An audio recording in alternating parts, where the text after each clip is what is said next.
This is RJ. This is Echo. And together in our skoolie, we're cat and dogs on wheels. I've been questioned on what do I feed my dogs. It's morphed over the years. And basically, it's what I can do on my budget at the time. And I try and go as healthy as possible, but you know we can't trust the dog food kibble industry. And for many years, I just bought the cheapest dog food. I worked in restaurants and was a bartender and a server. And so I always had meat scraps. I tipped my bussers well. So they saved meat scraps for me. So my dogs were eating cheap kibble and meat scraps. And they all lived to, and I had large dogs. Most of my dogs were bigger than Echo. Of course, none of them were quite Great Dane size. But they all lived for 12 to 14 years. They had shiny coats, were healthy, you know, everything was good. So I didn't even really think about dog food. And then as the years go by and, you know, they have all these different things. I tried raw food diet.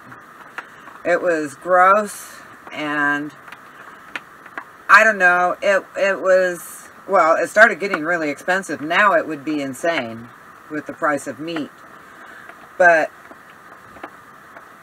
I didn't like the I didn't like having to handle raw meat and having raw meat in my kitchen and going through, and I was always paranoid.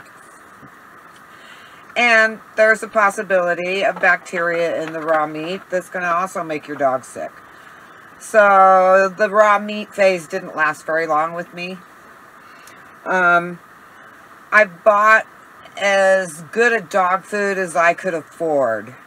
And who knows with any of them, how much better are they really? But personally, I can't afford a little bag of dog food for $30. And the packaged food, that, like, you know, they have like chicken or beef logs that have vegetables mixed in them.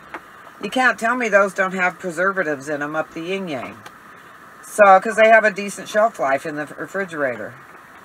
So, but for a while, I did try that, but I wasn't really sold on it.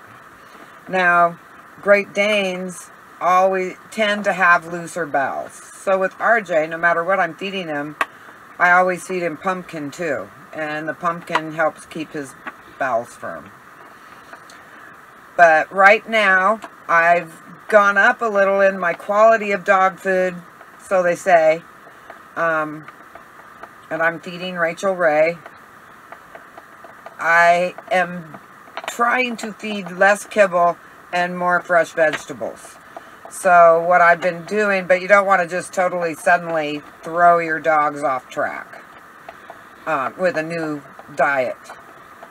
I've been concerned because both these guys are, to me, seem to be eating more grass than they need. So what I've been doing is adding vegetables. I cook them. I've heard, I'm not stating it as fact, but I've heard that dogs die. Ouch, don't chew that bone on my leg. I know. That dogs' digestive system is different than ours. And they don't get as much value out of raw vegetables as they do cooked vegetables. I guess sort of like for humans, carrots are the one vegetable that we can't break down the nutrients in it raw. For us, carrots are better cooked. Anyway, so they're getting a mix of apple, which I know isn't a vegetable, but you know, an apple a day keeps the doctor away. It really does help your, at least me, I've found humans, it helps your digestion. Is good, if not better than soda crackers when you're not feeling good. Anyway, so apple, also apples being substitute for Echo for treats. RJ isn't into apples enough to do treats, but when I serve it in a meal, he eats them just fine. So they're getting apples, carrots, broccoli, the pumpkin, and some kind of chicken. Now, a small amount because it's so expensive, but it's all being cooked together. So we're making a chicken broth, which makes them totally love and scarf down all those different vegetables, even if they wouldn't eat them raw. And my favorite is chicken gizzards. They're the cheapest, and I know they're full of nutrients. But the stores don't always have the chicken gizzards. So then I would go to either ground chicken or chicken thighs. But even chicken thighs now have gotten so expensive. So they're getting a small amount of meat in this vegetable mixture. I keep making more and more. And as the vegetable mixture gets more, the kibble can go down. Now, I've been feeding a multiple vitamin. It's a 5-way vitamin. And like heart, digestion, skin, immune system, joints. I don't know how good it is, but I'm giving it to him. RJ gets 3 with each meal. I feed him twice a day, and Echo gets 1 with each meal. Now, Echo was picking through it and wasn't eating them until I started cooking with the vegetables and stuff, and then when it gets that sauce all over it, she doesn't seem to notice and she'll eat it. I've been giving them a probiotic, but I hadn't seen any difference in them with the probiotic I was using. So I've switched to another probiotic, Pantonex. Now, I was searching for probiotics and I was looking around, and this one actually came up so often in people's comments on what worked with their dogs that were having different digestive problems. This is actually comparable to a vet probiotic with the same ingredients, and lipase or lipase, Lipase enzyme, or the amylase, AMYLASE. They call it a protease. Or protease is another one. Anyway, these are the ones that are in the vet's prescription probiotic, and it costs half as much. Now, this was $70. I will find out. I started it on the 23rd of May. I will see how long this lasts. Echo's getting a half a teaspoon with each meal, and RJ's getting a full teaspoon with each meal. And it's just like sugar. Now, this has special requirements. Okay, this is a powder. You're not supposed to feed the powder just straight on the food. It has to be served with wet food or in a sauce. And what you're cooking, it's lengthened our cooking time from the time I start their meal till the time they get it.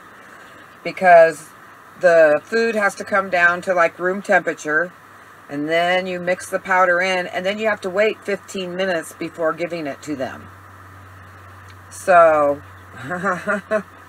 they don't appreciate it, but they sure are loving their new vegetable food. So, and, what's today? The 27th? The 26th? 27th? Somewhere in there. I've seen a noticeable difference. They aren't like, when we go out, they aren't craving to eat grass. They aren't like, I mean, they were beginning to be like total grazers, like I had, you know, goats or horses or something that were just eating grass all the time when they were out there. So that's completely stopped. I mean, sometimes they stop and they look at the tall grasses that they used to eat, and they sniff it a little, and then they walk on. Like, it was starting to become a habit. And of course, you know, when they eat a lot of grass, then they puke up all that grass with slime. You know, it's not a good, I don't think it's a good thing. Anyway, we aren't doing that anymore. And their poop is like perfect. So I'm pretty much sold on this, and the other the other probiotic, I fed over a week, and I saw absolutely no difference. So that's my goal, is to wean it. And like I said, I'm not sure about my vitamin supplement thing. I'm not sold on it like I wasn't sold on my first try of a probiotic. So I'll probably research and find out, you know, see if there's the exact supplements, because I really would like to eventually basically almost no kibble. You know, and I thought of substituting rice for kibble, but they say grains aren't good for them. You know, it's like, all we can do is the best we can do. And I will say, I spend more on their groceries and supplements a month than I do on my groceries a month. But they're worth it. And for one, I mean, if you have a giant dog, but I think the reason that we're seeing so many dogs with cancer and diabetes and all these things that used to be human diseases. I had dogs for years and nobody ever had any of these things. And I think it's because we're putting the same crap in the kibble as we're putting in the human food. Anyway, that's what I'm feeding my dogs. Now, it's a rainy, drizzly, funky day today, but we had a sunny day, and we'll end with some shots of our walk. So, as you can see, it's a lazy indoor day. Everyone, take care. Thanks for being here. I hope you come again. Special thanks to my friends who have been hanging with me through this whole YouTube journey. It's been over a year now. I think it was a year in March. I want to thank you for your loyalty. Ouch! I want to thank you for your loyalty and friendship.